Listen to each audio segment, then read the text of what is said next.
ಪ್ರಭಾವಿಯನ್ನು ಯಾಕಂದರೆ ಈಗ ದರ್ಶನ್ ಅವ್ರ ಕೇಸ್ ನೋಡಿದಾಗ ಅವರೊಬ್ಬರು ಒಂದು ರೀತಿಯ ಸೆಲೆಬ್ರಿಟಿ ಆಗಿರ್ಬೋದು, ಪ್ರಭಾವ ಆಗಿರ್ಬೋದು, ಆ ಇದರಲ್ಲಿ ತೋರಿಸಿರುವಂತಹ ಒಂದು ಇದು ಈ ಇದರಲ್ಲಿ ಯಾಕಿಲ್ಲ ಅನ್ನೋ ಒಂದು ಮಾತು ಕೂಡ ಕೇಳಿ ಬರುತ್ತೆ ಸರ್. ಸರ್, ಒಂದು ರೀಸೆಂಟಾಗಿ ಒಬ್ಬ ರೌಡಿ ಶೀಟರ್ ಕೊಲೆ ಆರೋಪಿ ಆಗಿರುವಂಥ ಬೈರತಿ ಬಸವರಾಜ್ ಅವರು ಕೊಲೆ ಆರೋಪಿ ಅಂತ ಹೇಳ್ಬಿಟ್ಟು ಒಂದು ಇದರಲ್ಲಿದೆ. ಬಟ್ ಅವರು ಅರೆಸ್ಟ್ ಆಗಿಲ್ವಲ್ಲ ಸರ್, ಅದಕ್ಕೆ ಯಾವ ರೀತಿ ಹೋಗ್ಬೇಕಾಗುತ್ತೆ ಸರ್? ಅಂದರೆ ನೋಡಿ, ಮೆಟೀರಿಯಲ್ ಪ್ರಕಾರ ಇನ್ವಾಲ್ವ್ಮೆಂಟ್ ಇದ್ದರೆ ಅದು ಯಾರಾದರೂ ಆಗಿರಲಿ ಅರೆಸ್ಟ್ ಮಾಡಲೇಬೇಕು ಅಂತ ಹೇಳ್ಬಿಟ್ಟು ಕಾನೂನಿದೆ. ಸೊ ಅದ್ರ ಪ್ರಕಾರವಾಗಿ ಅರೆಸ್ಟ್ ಮಾಡಲೇಬೇಕಾಗಿ ಬರುತ್ತೆ. ಬಟ್ ಈ ಕೇಸಲ್ಲಿ ನಾವು ಕಳೆದ 3-4 ತಿಂಗಳುಗಳಿಂದ ಅಥವಾ 5 ತಿಂಗಳುಗಳಿಂದ ನೋಡ್ತಾ ಇದ್ದೀವಿ ಟಿ ವಿಗಳಲ್ಲಿ ಅವ್ರನ್ನ ಯಾರು ಪ್ರಭಾವಿಗಳು ಯಾರಿದ್ದಾರೆ ಅವ್ರನ್ನ ಅರೆಸ್ಟೇ ಮಾಡಿಲ್ಲ ಇದುವರೆಗೂ. ಅವರು 302 ಪ್ರಕರಣದಲ್ಲಿ ಒಬ್ಬ ಆರೋಪಿಯಾಗಿದ್ದಾರೆ. FIR ಅಲ್ಲಿ ಅವರ ಹೆಸರಿದೆ. ಸೊ ಇಂಥ ಕೇಸ್ಗಳಲ್ಲಿ ಮೆಟೀರಿಯಲ್ ಪ್ರಕಾರ ಇನ್ವಾಲ್ವ್ಮೆಂಟ್ ಇದ್ದರೆ ಬೇರೆ ಎಲ್ಲ ಆರೋಪಿಗಳನ್ನ ಯಾವ ರೀತಿ ಟ್ರೀಟ್ ಮಾಡ್ತಾರೆ ಅದೇ ರೀತಿ ಟ್ರೀಟ್ ಮಾಡಬೇಕಾಗಿ ನಾವು ವಿನಂತಿಸ್ಕೊಳ್ತೀವಿ.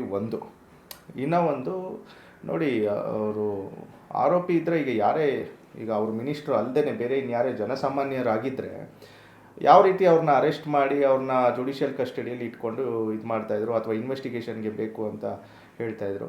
ಆಮೇಲೆ ಹೈಕೋರ್ಟ್ಗೂ ಸಹ ಈಗ ಒಂದು 2 to 3 days ಬ್ಯಾಕ್ ಹೈಕೋರ್ಟ್ಗೂ ಸಹ ಸುಪ್ರೀಂ ಕೋರ್ಟ್ ಒಂದು ಸೂಚನೆಯನ್ನು ಕೊಟ್ಟಿದೆ, ಒಂದು ಜಡ್ಜ್ಮೆಂಟನ್ನು ಹೊರ ಹಾಕಿದೆ.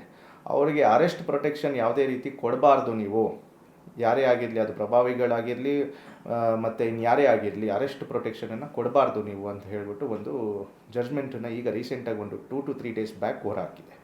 ಸೊ ಈಗಿರುವಾಗ ಅವ್ರನ್ನ ಪೊಲೀಸರ ಒಂದು ಡ್ಯೂಟಿ ಆಗುತ್ತೆ, ಅದು ಪ್ರಭಾವಿಗಳಾಗಿರಲಿ, ಮಿನಿಸ್ಟರ್ ಆಗಿರಲಿ, ಬೇರೆ ಇನ್ಯಾರೇ ಆಗಿರಲಿ, ಅವರು ಇಂಥ 302 ಪ್ರಕರಣದಲ್ಲಿ ಆರೋಪಿ ಆಗಿದ್ದರೆ ಅವ್ರನ್ನ ಅತಿ ಶೀಘ್ರದಲ್ಲಿ ಅರೆಸ್ಟ್ ಮಾಡಿ ಅವ್ರಿಗೇನಿದೆ ಇನ್ವೆಸ್ಟಿಗೇಷನ್ ಮುಗಿಸ್ಕೊಂಡು ಅವ್ರಿಗೆ ಜುಡಿಷಿಯಲ್ ಕಸ್ಟಡಿ ಕಳಿಸುವಂಥದ್ದು ಅದು ಅವರ ಡ್ಯೂಟಿ ಆಗಿರುತ್ತೆ. ಬಟ್ ಈ ಕೇಸಲ್ಲಿ ನಮಗೆ ಅಪ್ಡೇಟ್ ಕೊಡ್ತಿಲ್ಲ ಏನಾಗಿದೆ ಅಂತ ಹೇಳ್ಬಿಟ್ಟು. ಅರೆಸ್ಟ್ ಮಾಡಿಲ್ಲ ಅಂತ ಹೇಳ್ಬಿಟ್ಟು ಮಾಹಿತಿ ಬರ್ತಾ ಇದೆ. ಬಟ್ ಅದು ಯಾರೇ ಆಗಿರಲಿ ಅರೆಸ್ಟ್ ಮಾಡಬೇಕು.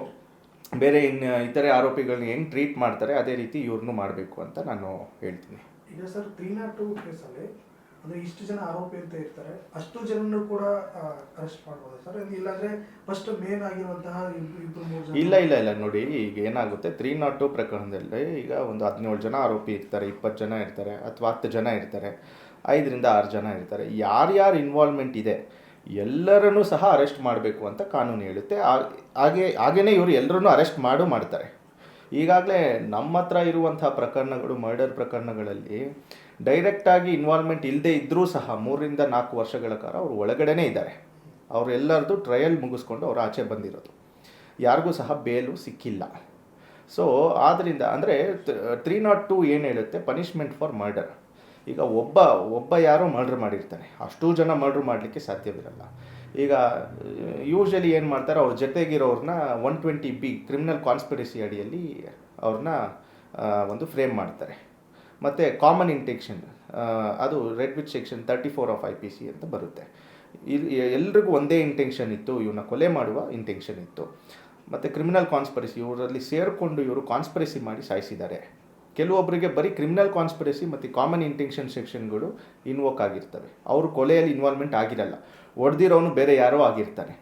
ಆದರೂ ಸಹ ಅವ್ರಿಗೂ ಬೇಲ್ ಆಗದೆ ಇರುವಂತಹ ತುಂಬ ಉದಾಹರಣೆಗಳು ನಾನು ಕೊಡ್ತೀನಿ ನಿಮಗೆ. ಅವರು ಇನ್ನೂ ಸಹ ಜೈಲಲ್ಲಿದ್ದಾರೆ.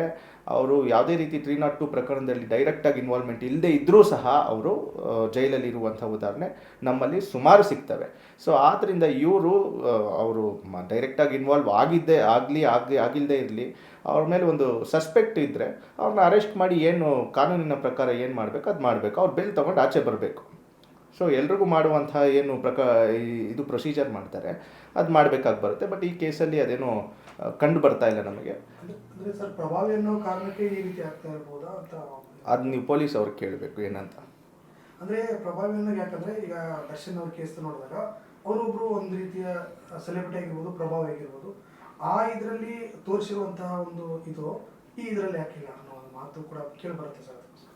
ನೋಡಿ, ಯೂಶ್ವಲಿ ಇವರು ದರ್ಶನ್ ಏನಾಗುತ್ತೆ, ಅವರು ಸೆಲೆಬ್ರಿಟಿ ಮತ್ತು ಅವ್ರಿಗೆ ನೋಡಿ ಈಗಾಗಲೇ ಅವರು ಯಾರಿಗಾದ್ರೂ ಒಬ್ರಿಗೆ BJP ಆಗಿರಲಿ ಅಥವಾ ಕಾಂಗ್ರೆಸ್ ಆಗಿರಲಿ, ಬೇರೆ ಇನ್ಯಾರೇ ಆಗಿರಲಿ, ಅವ್ರ ಫ್ರೆಂಡ್ಸ್ ಯಾರೇ ಆಗಿರಲಿ, ಒಂದು ಎಲೆಕ್ಷನ್ನಿಗೆ ಇದಕ್ಕೆ ಕರೆದಾಗ ಏನು ಹೇಳ್ತಾರೆ ಅದಕ್ಕೆ ಕ್ಯಾನ್ವರ್ಸಿಗೆ ಕರೆದಾಗ ಅವ್ರು ಹೋಗ್ತಾರೆ.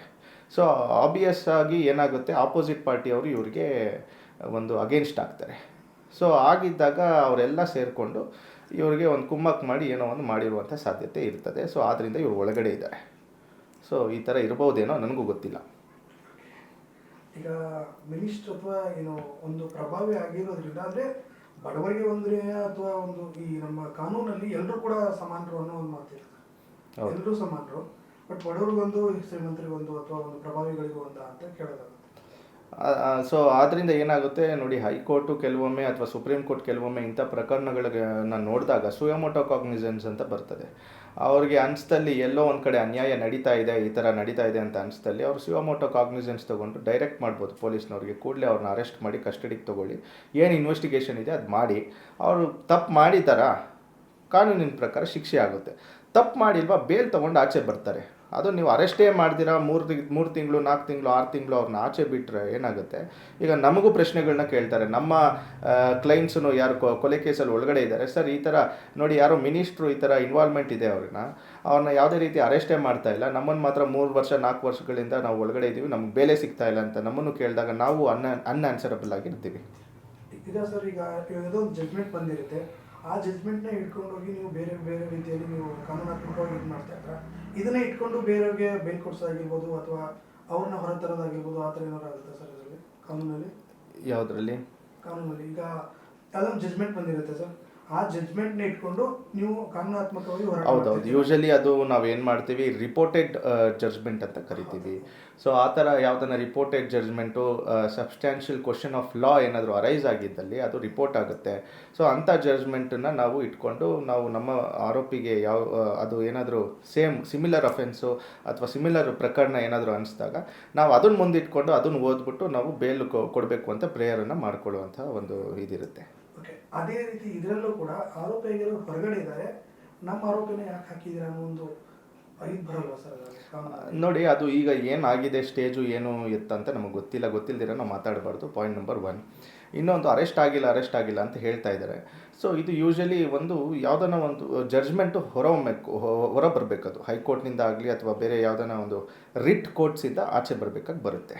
ಆಗ ಆಚೆ ಬಂದಾಗ ಏನಾಗುತ್ತೆ, ನಾವು ಆ ಜಡ್ಜ್ಮೆಂಟನ್ನು ಇಟ್ಕೊಂಡು ಅದೇ ರೀತಿ ಮಾಡಬೇಕಾಗುತ್ತೆ.